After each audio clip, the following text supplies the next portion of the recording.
여러분 만나서 반갑습니다. 우리 주님의 은혜와 평강이 우리 한신교회 위에 함께하기를 기원합니다. 근데 제가 궁금한 게 하나 있어서 여러분께 질문 하나 드릴게요. 한신교회 한신 뜻이 뭐죠? 한신교회 그랬는데 이거 분명히 한글 한자잖아요. 한신, 장로님 한신 무슨 뜻입니까? 한민족의 신자와 저는 좀 궁금했어요. 왜냐하면 한신하면 떠오르는 게 옛날에 중국에 한신이라는 인물이 있어서 혹시 그냥 아무 관계는 없겠지만 그래서 의미가 있는 그 뜻이군요. 예. 아무튼 여러분 뵙게 돼서 반갑습니다. 저를 다 처음 보셨을 테니까 저도 여러분 처음 뵙잖아요 오늘. 그래가지고 아까 장로님이 저를 여기 교회 투어를 시켜주시면서 간략하게 교회 역사에 대해서 조금 설명을 해주셨어요. 제가 궁금한 것도 여쭤보고. 그런데 저는 미국에 10년 전쯤에 왔고요. 그래서 시카고 대학에서 신학을 공부하고 안수를 일리노이 지방에서 이제 제자회 소속으로 받고요. 한 3년 전쯤에 인디애나폴리스로 와서 그 유근희 목사님 그 심호하시는 베델 교회에서 부교역자로 한 1년 있었고, 지금은 이제 그 카멜이라는 동네가 조그만 게 또 있어요. 인디애나폴리스 근처에. 그래서 거기에 이제 영어권 교회 다니면서 제가 거기서 사역을 직접 하는 건 아니고 그 도와서 제가 성경 공부 인도하고 일부 예배 인도하고 그런 이제 역할을 지금 하고 있습니다. 집사람이 이제 거기서 반주를 하고 있고요. 그래서 같이 이제 나가게 됐고, 제가 이 한신교회가 전혀 낯설지는 않은 게 제가 한인 목회자 교육이라는 게 있습니다. 이 제자회 교단에 가입하고자 하는 분들 5년 전에 인디애나폴리스에서 교육받을 때 여기 계시던 박병희 목사님이랑 같이 교육을 받았어요. 그래 그때 이제 한신교회 그리고 이제 유근희 목사님한테 한신교회 얘기를 좀 이제 들었고, 그래서 유근희 목사님 누님들 계시잖아요. 아까 인사드렸는데 그래서 이제 한신교회 있었는데, 그리고 작년인가요? 또 목회자 교육이 있었을 때 인디애나폴리스에서 제가 이제 지난주에 아마 여기 오셨던 천진선 목사님이랑 같이 이제 일종의 스텝으로 그 목사님들 돕는 역할을 할 때 이제 유 사무엘 목사님도 그때 잠깐 봤어. 그래서 전혀 낯설지만은 않습니다. 또 제가 근데 이렇게 올 줄은 몰랐습니다. 아무튼 반갑습니다. 천진선 목사님한테 좀 이 설교를 할 수 있겠냐고 부탁을 받고 제가 기도하면서 말씀을 보면서 좀 이제 고민 아닌 고민을 했죠. 제가 전혀 모르는 교회고, 제가 알고 있는 정보로는 이제 교회가 지금 목사님을 청빙하는 과정에 있고, 최근에 그 유 사무엘 목사님이 이제 교회를 사임하셨고, 그런 정보만 가지고 있기 때문에 과연 우리 한신교회에 하나님께서 주시는 말씀이 무엇일까 고민을 많이 했습니다. 그러면서 이제 이 오늘 본문 말씀을 정하게 됐는데, 저의 오늘 그 요한계시록을 가지고 설교를 하지만 초점은 가령 종말에 대한 것이라든가 그런 데 있지는 않습니다. 사실 이 요한계시록 읽으면, 요한계시록을 접하게 되면 많은 성도님들이 종말, 세상이 언제 끝날까, 예수님이 언제 오실까 이런 데 관심을 많이 갖는 걸 제가 압니다. 저도 예전에 그랬었고요. 그런데 성경을 읽으면 읽을수록 요한계시록의 초점, 핵심은 바로 예수 그리스도라는 사실입니다. 세상이 언제 끝날까가 중심된 주제가 아니고요. 예수님이 언제 특별한 날짜에 오는가가 중심된 주제가 아니고, 하나님의 아들이신 하나님이신 예수님이 이 세상을 어떻게 주관하시고 우리 성도들, 교회를 어떻게 인도하시는지가 핵심입니다. 그래서 앞으로 여러분이 이제 이 요한계시록을 읽으실 때 예수 그리스도가 어떻게 표현이 되어 있는지 한번 그런 거에 초점을 맞춰서 읽으시면 좀 새로운 관점을 얻을 거라고 생각합니다. 아무튼 저의 오늘 설교 내용은 종말에 대한 것이 아니라 우리 한신교회에 하나님이 말씀을 주신다면 어떤 말씀을 주실까 하는 차원에서 제가 준비를 했습니다. 이 요한계시록 2장과 3장에는 예수 그리스도께서 소아시아의 7교회에 편지를 보내는 형식으로 교회들에게 말씀을 전하고 있습니다. 소아시아는 오늘날의 터키 지역입니다. 터키 지역의 지역 이름입니다. 에베소 교회 그러면 에베소라는 교회 건물 하나 있는 게 아니고 에베소라는 지역 전체에 있는 교회들에게 보내는 편지입니다. 미국 지금 중서부에 있는 걸로 말하자면 이렇겠죠. 예수님께서 시카고에 있는 교회에게, 인디애나폴리스에 있는 교회에게, 루이빌에 있는 교회에게, 내시빌에 있는 교회에게 편지를 보내노라 하는 겁니다. 그러면 내시빌에 있는 전체 교인들에게 보내는 겁니다. 내시빌에 있는 교회 한 군데만이 아니고, 아무튼 자, 그런 차원에서 보내는데요. 예수님이 어떤 분인지가 먼저 소개가 됩니다. 항상 그 교회마다 보내는데 보면 어떠한. 그래서 오늘 말씀에도 보면은 읽은 말씀에도 2장 1절에 보면 에베소 교회 사자에게 편지하기를, 여기서 사자는 영어를 보신다든가 그러면 아시겠지만 라이언이 아닙니다. 그 엔젤 또는 메신저. 제가 이 말씀을 드리는 이유는 저도 옛날에 그렇게 생각을 했어요. 어릴 때 성경책 읽으면서 야, 에베소 교회에 사자가 있었구나. 그 동물의 왕 사자 있잖아요. 사자가 있었구나. 어린 마음에. 뭐 저처럼 생각하시는 분이 안 계실 수도 있지만, 자, 편지하기를 오른손에 7뼈를 붙잡고 7 금 촛대 사이에 다니시는 이가 가라사대, 이렇게 합니다. 그 1장 20절 바로 나온 내용을 보면 7뼈는 7 사자, 메신저, 예수님이 보내시는 메신저, 7 촛대는 7 교회다, 이렇게 했습니다. 그러니까 우리 예수님이 모든 교회를 주관하고 계신다는 걸 지금 표현하고 있습니다. 에베소 교회뿐만 아니라 뒤에 보면 뭐 서머나 교회 뭐 이런 식으로 빌라델비아 교회 다 보내는데, 그런 식으로 예수님이 어떤 분인지가 먼저 표현이 소개가 되고 있습니다. 어떻게 보면 너무 당연하잖아요. 교인들한테 보내는 편지인데 우리 예수님이 이런 분이다 하고 소개를 하고 있습니다. 왜 그럴까요? 우리 교회는 바로 예수 그리스도가 머리가 되는 교회이기 때문입니다. 우리 사람에게 속한 것이 아니라 하나님께 속한 교회라는 것이기 때문입니다. 예수 그리스도가 구주이시며 주인이시며 주관자 되시는 그런 교회이기 때문에, 자, 예수 그리스도 어떤 분인가? 7 촛대와 7 별을 붙잡고 계시는, 주관하고 계시는 그런 분이 에베소 교회에 편지를 보낸다, 이렇게 지금 소개하고 있습니다. 마찬가지입니다. 오늘 한신교회에도 우리가 믿고 따르는 예수 그리스도, 우리의 구원자 되시고 우리의 구주 되시고 우리의 왕이 되시고 우리의 주관자 되시는 예수 그리스도께서 우리 한신교회를 향해서 말씀을 들려주십니다. 어떤 분이요? 바로 그 예수님이. 이 한신교회, 우리 한신교회 내 거다, 예수님이 말씀하시는 겁니다. 예. 자, 제가 좀 생각보다 노안이 빨리 왔습니다. 죄송한데. 그래가지고 이게 바이포컬인데도 되게 어려워요. 그래가지고 제가 이제 썼다 벗었다 좀 하겠습니다. 이해를 해주세요. 제가 되게 젊어 보이잖아요. 생각보다 많이 나이가 들어서. 눈만. 2절에 보니까 이렇게 말씀합니다. 에베소 교회에게. 내가 내 행위와, 지금 예수님이 말씀하시는 겁니다. 교회. 내 행위와 수고와 인내를 알고. 그 3절에도 또 이렇게 합니다. 내가 참고 견디고 게으르지 아니한 것을 아노라. 우리 교회를 주관하시는 예수님이 아신다는 겁니다. 아신다. 뭘 아시나요? 어떤 수고를 하는지, 어떤 환난을 겪고 있는지, 어떻게 여러분이 인내를 하고 있는지, 게으르지 아니하고 열심히 어떤 일을 하고 있는지 아신다는 겁니다. 아신다는 겁니다. 한신교회가 유근희 목사님이 여기서 공부하시고 그러시면서 시작된 거로 제가 장로님한테도 들었고 그렇게 알고 있는데, 꽤 오래됐잖아요. 30년 이상 됐고.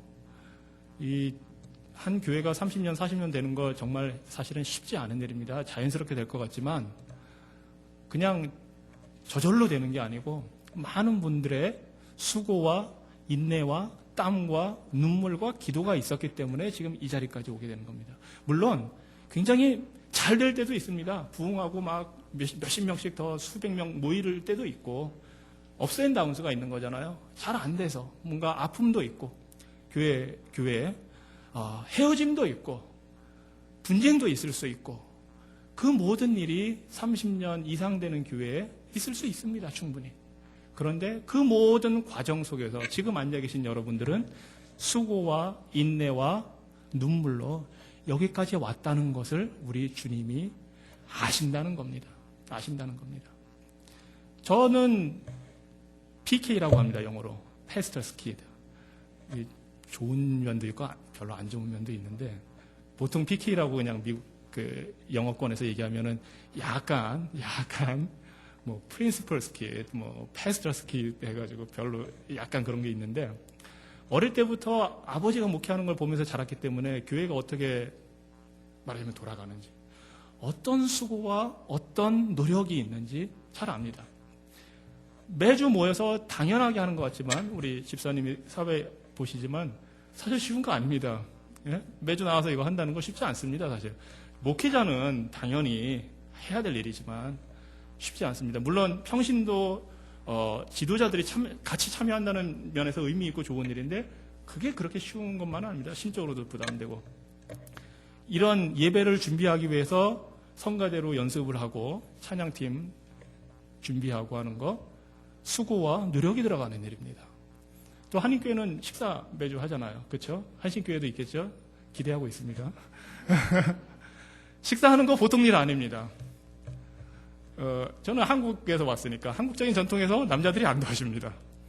설거지 해주면 되게 잘하는 겁니다. 1년에 한 번. 여러분 교회는 어떤지 잘 모르겠지만 돌아가면서 할 수도 있겠죠. 아무튼 대부분 우리 여성 집사님들, 권사님들이 수고 많이 하십니다. 이거 집에서 매일 그 밥하기도 힘든데 교회 와서 그것도 뭐 적은 숫자도 아니고 많게는 몇십 명, 몇백 명 되는 음식 한다는 거 엄청난 수고와 노력이 들어가는 일입니다. 우리 예수님이 그 수고와 노력을 아십니다. 방송을 한다든가 방송 장비 이렇게 하고 뭐 조명이라든가 여러 가지 하잖아요. 쉬운 일 아닙니다. 왜냐하면 제 경험상 교회에 20명이 있건 200명이 있건 2000명이 있건 뭐 하나 방송 마이크 나가는 소리에도 다 다르게 반응합니다. 어떤 분은 크다, 작다부터 시작해서 온도 맞추는 것도 쉽지 않습니다. 어떤 분은 춥다, 더 틀자, 덥다, 막 엄청납니다. 제가 지금 와서 오늘 본 느낌으로는 찬양팀하고 성가대가 굉장히 잘했어요. 제가 음악을 조금 압니다. 그래서 아는데 같은 평범한 찬송가 우리가 부르는 거 끝에 그렇게 바꿔주는 게 센스거든요. 굉장히 잘했어요. 예. 누가 그걸 제안하셨는지는 모르겠는데 잘하고 계십니다. 그리고 찬양팀 하는 게 뒤에서 악기팀이 잘하고 있다고 느낀 게 물론 이제 실력 그런 것도 있지만 그 찬양이 들어갈 때 악기들이 튀지 않으면서 잔잔하게 잘 깔아줘야 되거든요. 가령 이제 드럼이나 기타나 이게 베이스 같은 게 너무 커버리거나 이제 약간 이제 초보 때 그런 일을 하는데 드럼이 막 크게 혼자 이제 필이 충만해서 막 나가면 이게 분위기가 굉장히 깨지거든요. 그런 걸 바로 잡고 그런 분위기를 만들어 나간다는 거 사실 쉬운 일 아닙니다. 예. 왜냐면 이제 음악하는 입장에서는 자기의 개성이 있기 때문에 그걸 맞춰 나간다는 거. 이 하나하나가 그냥 단순히 뭐 밥을 짓는다, 뭐 청소를 한다 그 자체가 힘든 게 아니고 그런 일을 하는 데 있어서 서로 모르는 남들, 심지어 같은 가족들이라도 마음이 하나 돼서 하기가 쉬운 일이 아닙니다. 예, 그거 다 싸우기도 하거든요. 예, 식사 준비하고 설거지 하다가 마음 상하는 경우 있어요. 예. 많죠. 그것 때문에 시험 드는 경우도 있고, 교회 안에서 거룩한 성도라고 불리는 사람들이 모였지만 찌그락찌그락 거리는 일들도 많이 일어납니다. 그 모든 것을 품고 같이 해나간다는 거 엄청난 수고와 노력입니다. 이게 눈물이 들어가는 일이죠. 사실은 이것 때문에 가슴 아파하고 기도해야 되는 겁니다. 그 모든 수고와 인내를, 아픔을 우리 주님이 아신다는 겁니다. 요즘에 목회자 청빙하는 거 쉽지 않다는 거 저도 잘 압니다. 제가 인디애나 지방에 이제 사목위원회라고 있습니다. 말하자면 목회자들 되려고 하는 신학생들을 인터뷰해서 이제 같이 도와주고 목사 안수 받을 때까지 하는 그 과정 하고 있는데 참 아이러니한 현상이 일어나고 있습니다. 교회는 맞는 목회자 구하기 힘들다고 아우성이고 신학교 나오는 신학생들은 교회에 마땅한 교회 찾아가기가 힘들다고 아우성입니다. 참 아이러니한 일인데요. 특히나 이런 상대적으로 한인 인구가 적은 내시빌이라든가 인디애나폴리스는 더 그렇습니다. 뭐 시카고만 해도 목회자가 훨씬 많습니다. 교회보다. 그러니까 뭐 누구라도 이렇게 찾으려면 찾을 수가 있는데 좀 작은 규모의 한인 사회에서는 목회자 구하기가 쉽지 않습니다. 그리고 특히 그리스도 교단, 제자회 같은 경우는 한국에 교단이 없어요. 그리스도 교단은 있지만 제자회 교단이 없다고요. 그러다 보니까 한국에 제일 많은 교단이 뭐죠? 큰 교단이 장로교죠. 한 70% 됩니다. 굉장히 한국적인 현상인데, 그 다음에 감리교, 그 다음에 뭐 성결교, 그러니까 순복음 교단 이런데 좀 하고 나면 침례교. 미국의 한인사회에서는 또 침례교가 크죠. 장로교, 침례교, 감리교 이런 순으로 큰데, 그리스도 교단은 굉장히 소수 교단이라 한국에서. 그리고 제자회는 또 아닙니다. 사실은 그 무학기파라든가 인디펜던트라고 이제 또 갈라진 그룹들이 있어서. 그러면 이 내시빌에서 제자회에 소속된 목사님 찾기가 쉽지 않습니다. 사실. 예. 인디애나폴리스만 해도 쉽지 않습니다. 더군다나 이제 이 한인 사회가 굉장히 많이 바뀌었잖아요. 예전에 유근희 목사님이 개척해서 시작할 때랑 지금은 또 분위기가 다르고, 한인 사회 자체가 분위기가 달라지는 게 70년대, 80년대까지는 이민을 많이 왔는데, 더 이상 이제 이민은 미국 정부에서 받지 않고 가족 초청이나 뭐 아니면 이제 주재원으로 오거나 공부하러 와서 정착을 하게 되는 경우입니다. 그 숫자가 점점 줄어들고 있죠, 사실은. 그러니까 이민 인구가 유입되지 않는 한 한인 교회들이 성장할 여지가 사실 없습니다. 지금 어느 지역이나. 지금 만약에 미국 정부가 한국에 대해서 이민 쿼터를 열어준다면 많이 올 겁니다, 지금도. 왜냐면 미국 오고 싶어 하는 사람들이 많이 있기 때문에. 그렇게 한 뭐 10년 새에 또 한 10만 명 이상, 100만 명 가까운 이민이 한국에서 오기 전에는 한인 사회 규모 자체가 커지지도 않고, 자, 그동안의 한신교회 역사를 통해서 30년, 40년 지나는 동안에 그때 자리 잡고 이민 왔던 분들이 이제 다 연세가 드셨잖아요. 그럼 이제 여기서 태어난 자녀들, 2세들, 또 1.5세들, 3세들까지 이제 아우르는 교회가 됐는데, 한국어만으로 하기는 이제 좀 뭐하고, 영어만 갖고 또 하기도 뭐하고, 한국어, 영어에 능통한 사람이 목회자가 또 와야 되는 그런 특별한 상황입니다, 사실은. 이게 한인교회들이 처한 형편입니다, 사실. 지금 이 시점에. 제가 그래서 저도 고민을 많이 합니다. 저도 목회자지만.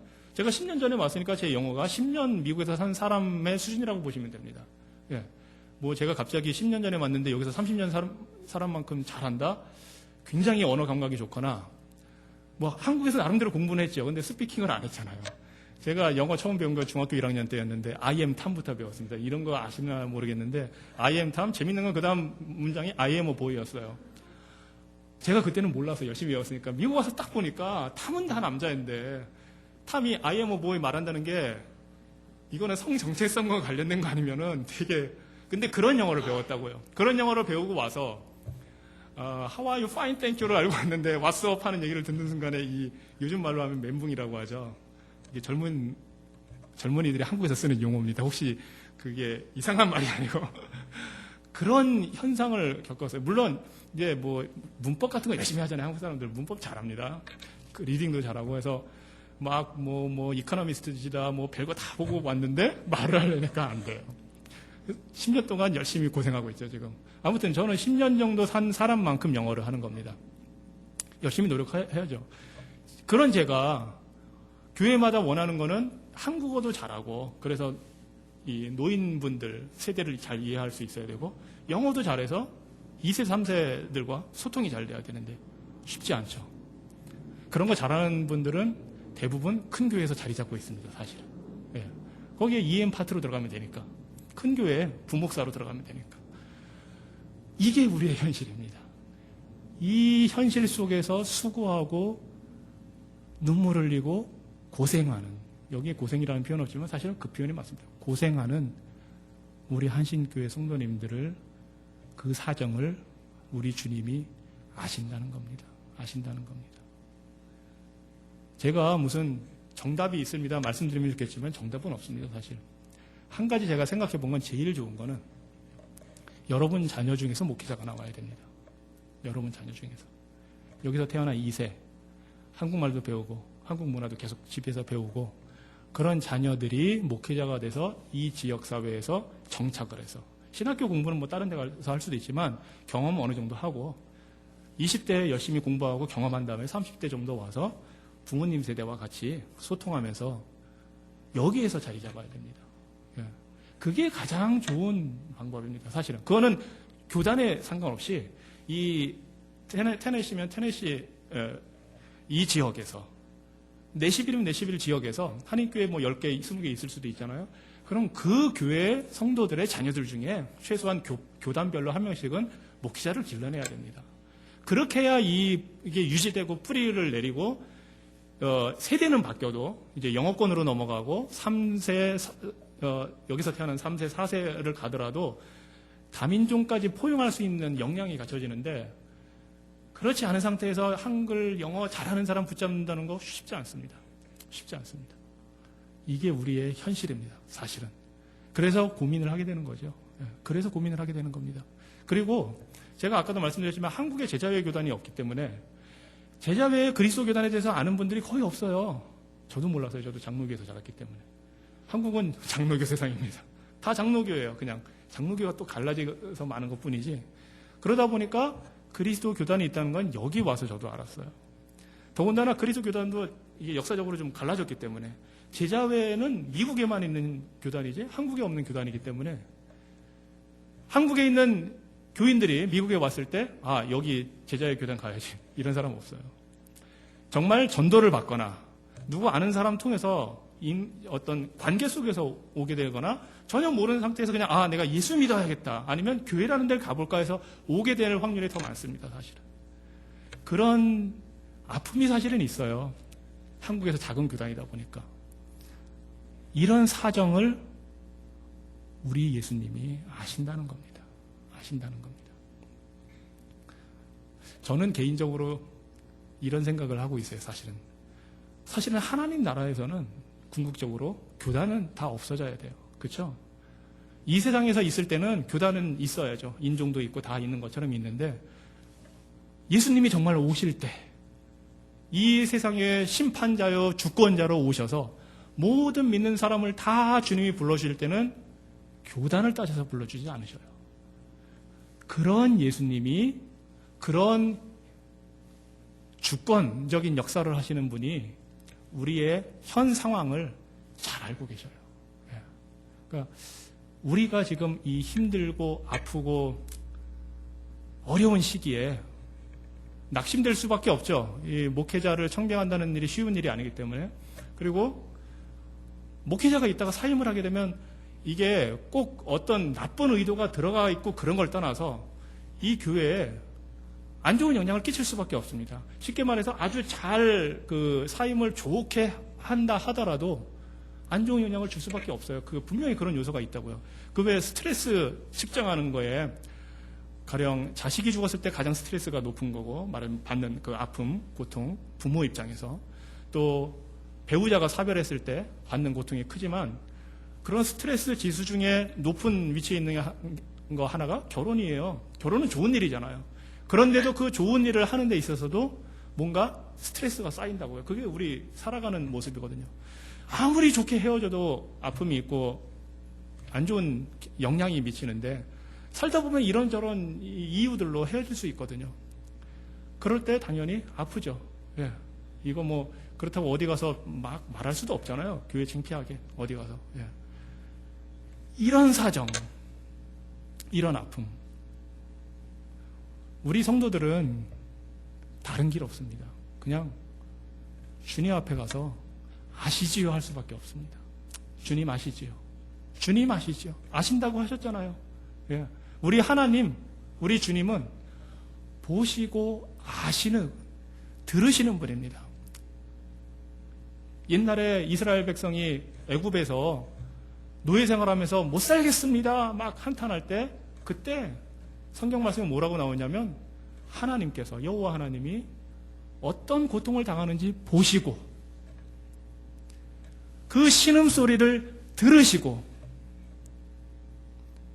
그 고통을 아신다고 하십니다. 그 하나님이 지금 요한계시록 2장 1절에 2절에 똑같이 말씀하시는 겁니다. 내 수고와 인내를 아노라. 아노라.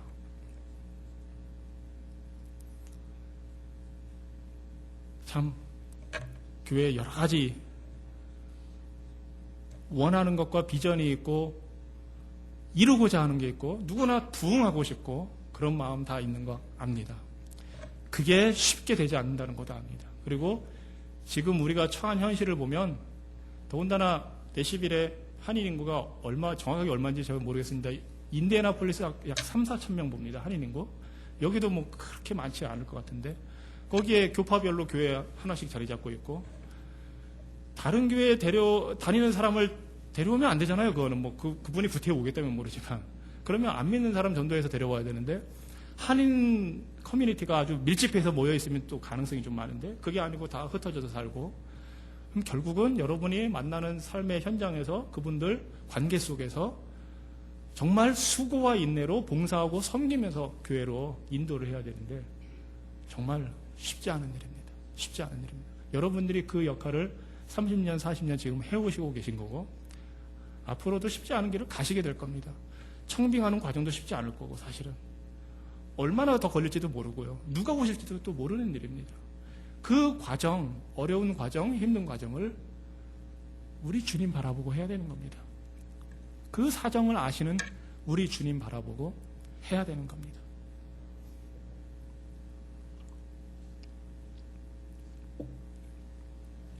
젊은 목사님 오면 좋겠는데 교육 여건 따져보잖아요. 젊은 목사님들 아무래도 자녀들 있고 여러 가지 따져야 된다고요. 좀 나이 드신 분 오면 또 영어가 잘 안 될 수도 있고 여러 가지 아픔이 있죠. 예. 참 쉽지 않은 과정입니다. 주님은 아십니다. 주님은 아십니다. 우리 교회를 주관하시는 주님은 우리 길을 아십니다. 앞날에 어떤 일이 우리 교회에 어떤 역사가 일어날지 누구를 보내주실지 주님은 아십니다. 주님께 맡기고 나가야 됩니다. 자, 그런데 벌써 시간이 이렇게 됐어요. 제가 서론만 했다 그러면 믿으시겠습니까? 못 믿으시겠죠. 그래서 끝내야 됩니다. 제가 의미심장한 구절이 하나 있어요. 그래서 그걸 보려고 그래요. 주님이 이렇게 칭찬을 막 해주셨어요. 이 7교회에 보내는 편지는 예수님이 어떤 분인지 소개를 하고 무엇을 참 잘했다 칭찬해 주시고 그런데 이게 부족하다 지적하고 책망을 하십니다. 그리고 그 부분을 고쳐라, 회개하라. 그래서 어떤 교회는 칭찬만 받은 교회도 있고 어떤 교회는 혼나게만 한 교회도 사실은 있어요. 근데 에베소 교회는 칭찬을 좀 받았어요. 네가 수고한 것, 고생한 거 안다. 진리를 지키기 위해 투쟁하고 열심히. 그런데 4절에 보니까 그런데 너를 책망할 것이 있나니 너의 처음 사랑을 버렸노라. 저는 이거 이해하기 참 힘들었어요. 목회자라고 성경 다 이해하는 거 아닙니다. 제가 이해하기 참 힘들어서야 한다고 저를 사이비 아니야 그렇게 보시지 말기 바랍니다. 이겁니다. 부부생활 오래 한 30년, 뭐 20년일 수도 있고 했는데 어느 날 남편이든 아내든 배우자를 향해서 이러는 겁니다. 그동안 당신 수고 많이 했어. 참 고생하고 애들 키우느라고 내가 늦게 들어올 때도 있고 뭐 제대로 못 도와주는데도 많이 잘했어. 뭐 이런 식으로. 그런데 갑자기 그러는 겁니다. 그런데 사랑이 식은 것 같아. 충격적이지 않습니까? 여태까지 열심히 잘 노력하고 수고하고 희생해서 살아왔는데 갑자기 그러는 겁니다. 그런데 사랑이 식었어. 첫사랑이 없어. 충격을 별로 안 받으시는 거 보니까 사이가 되게 좋으신 거예요. 그렇죠? 한국에 요새 약간 재밌는 영화가 하나 있는데 70, 80 되신 노년에 계신 부부 한 60년 이상 결혼 생활하신 분 다룬 게 있어요. 저도 아직은 못 봤는데 재밌는 영화라고 하는데 너무 사이가 좋아서 물론 먼저 세상을 떠나신 분에 대한 이야기지만 그런 분들이야 뭐 사랑이 식어서 그런 얘기 안 하겠지만 아무튼 아니면 자식 잘 키워놨더니 열심히 노력해서 학교 잘 다니게 하고 튜터링도 시켜주고 악기 가르쳐주고 다 했더니 어느 날 한 칼리지 들어갈 때쯤 딱 되더니 엄마 아빠 고마워요. 그동안 저를 잘 키워주셨어요. 제가 칼리지에 가게 된 것도 부모님 덕이에요. 그러더니 그런데 엄마 아빠 사랑이 식은 것 같아요. 저에 대해서. 황당하잖아요. 그런 현상입니다. 지금. 수고했다. 정말 잘했다. 그런데 사랑이 식었다. 무슨 의미일까요? 저는 여러분의 사정은 다 아는 게 아닙니다. 저는 제가 알고 이해하는 안에서 말씀드리는 거고 제가 여러분의 어떤 부분을 꼭 집어서 사랑이 식었다고 말씀드릴 수가 없습니다. 저는 지금. 그런데 이 말씀을 보다 보니까 왜 하나님이 예수님께서 수고했다고 그렇게 칭찬해 주시고, 사랑이 없으면 어떻게 수고를 합니까? 사실은 눈물을 흘려가면서. 그리고 이 당시 교회는, 그러니까 말하자면 핍박을 많이 받는 상태의 persecution from Roman government. 황제들이 막 핍박하고 그럴 때예요. 그럴 때 이렇게 수고하고 열심히 신앙시켰으면 정말 사랑 없이 되는 일이 아니잖아요. 그런데 지금 주님께서 첫사랑이 식었다. 물론 당연히 주님을 향한 사랑, 그 다음에 또 한 가지는 이웃을 향한 사랑, 둘 다 포함되는 겁니다. 이게 뭘까? 이 의미가 뭘까? 하는 거를 저는 여러분들이 한번 목회자 청빙 과정을 통해서 생각해 보시기 바랍니다. 구체적으로는 말씀 못 드리겠지만 여러분들이 이걸 가지고 한번 씨름을 한번 해보십시오. 우리가 이렇게 30년 이상 교회를 위해서 헌신하고 수고했는데 우리가 되찾아야 할 어떤 첫사랑이 있다면 그것이 무엇일까? 저는 이게 중요하다고 봅니다. 목회자가 새로 오건, 교인이 새로 오건, 누군가가 새로 오건 신뢰 관계를 쌓아가는 게 굉장히 중요한데 시간이 걸리는 일입니다. 가족들이야 매일 붙어 있지만 목회자, 교인들은 일주일에 한 번씩 보는 게 대부분이고 열심히 모일 경우는 새벽 기도 때 보고 수요일 날 본다든가 하겠지만 같이 보내는 시간이 제한되어 있기 때문에 신뢰를 쌓아간다는 건 쉽지 않은 일입니다. 그리고 여기서 한 말을 누구를 통해서 또 들으면은 그게 원래 사람 사는 세상이 그렇습니다. A라고 말했는데 이쪽 가면은 B가 되고 뭐 이런 게 되니까 이런 게 있는 상황에서 어떻게 하면 이 첫사랑을 가지고 우리가 그 신뢰 관계를 쌓아갈까? 이게 중요한 겁니다. 신뢰가 깨어질 것 같은데 가족 간의 신뢰가 깨지는 경우도 있죠. 그 경우는 굉장히 큰 문제를 가져오죠. 왜냐하면 그만큼 신뢰가 깨졌다는 데에 대한 절망감, 배신감 때문에. 아무튼 가족은 그래도 신뢰를 사랑한다는 걸 전제로 하니까 신뢰가 튼튼한데 처음 보는 사람들, 잘 모르는 사람들이 만나서 신뢰를 쌓아간다는 거 쉬운 일이 아닙니다. 그 미국의 루터란 교회, 루터란 디나미네이션에서 통계낸 게 있는데 목회자가 한 군데 와서 정착해서 신뢰를 쌓는 과정이 보통 4.7년 이렇게 걸린답니다. 그런데 언제 제일 많이 사임하느냐? 3.3년에서 4년 사이에 제일 사임을 많이 한대요. 그럼 미국 교회 통계지만 전체적으로 유용한 통계입니다. 말하자면 신뢰관계를 좀 더 쌓아야 되는데 그게 안 돼서 그게 뭐 누구를 잘했다 잘못했다의 문제가 아니고 통계적으로 그런 일이 벌어진다는 겁니다. 그런 상황에서 우리가 첫사랑을 회복한다는 거가 어떤 의미가 있는지 한번 생각을 해보시기 바랍니다. 한번 씨름을 해보시기 바랍니다.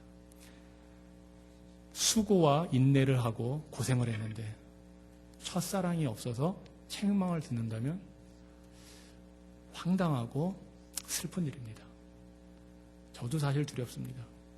그리고 저도 이런 상황을 말하자면 어릴 때부터 목회 현장에서 봤기 때문에 압니다. 열심히 노력하고 수고했는데 과연 내가 당연히 출발은 이거죠. 하나님이 나를 사랑해서 예수 그리스도를 통해서 내 죄를 용서해 주시고 십자가에서 구원해 주신 그 사랑에 감사해서 내가 사역을 시작했는데 일을 시작했는데 어느 순간 하다 보니까 예수님이 뒷전이 되는 경우가 그건 내가 일부러 그러는 게 아니에요. 우리 사람이 살다 보면 그런 일이 생기잖아요. 사람들을 섬기기 위해서 사역을 시작한 건데 하다 보니까 사역 자체가 목적이 되고 교회 유지 자체가 목적이 되고 교단을 유지하는 게 목적이 되어버린다면 아마 예수님이 사랑이 식었다 하실 거라고 봅니다. 여러분 그동안 수고하고 고생하셨습니다. 우리 주님이 아십니다. 제가 말씀드린 무거운 주제지만 이 상황에서 주님을 바라보고 첫사랑을 회복한다는 게 무엇인가 실험해 보시기 바랍니다.